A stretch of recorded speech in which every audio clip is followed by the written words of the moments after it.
A solid roof deck that won't leak in storms begins with a piece of string.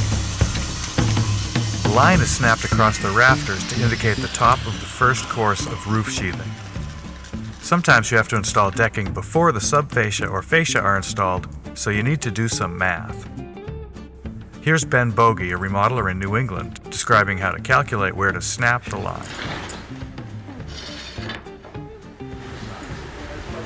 That shows us the projection.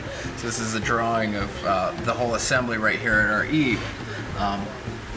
So we don't want our sheathing to come all the way out. We want to stay a little bit in of where our fascia line is, just in case there's any discrepancies and we're not having to cut back the edge of our fascia. So, we'll stay back roughly 1/4 of an inch right here.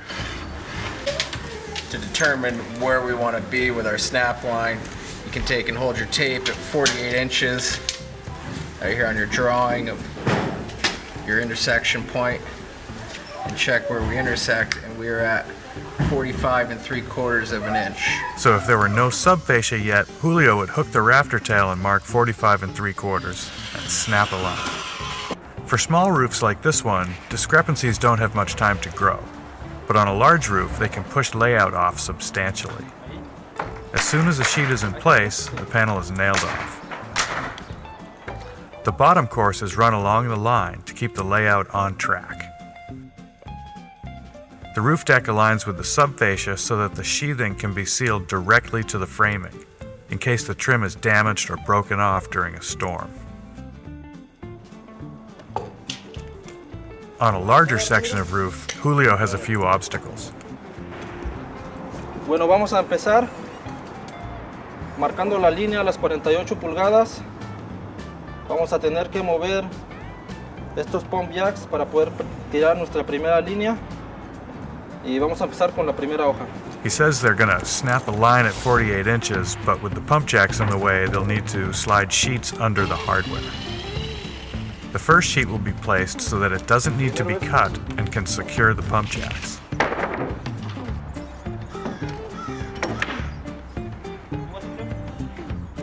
When the sheet is on the line and centered on the rafters, they nail it. Successive sheets are usually placed from above out to the ends.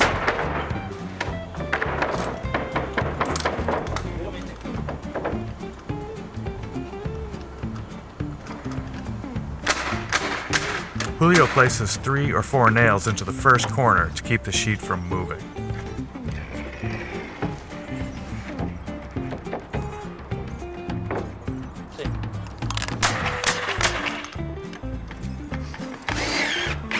On second floor roofs, it's usually easier to move the cut station upstairs and push sheets up through the rafters.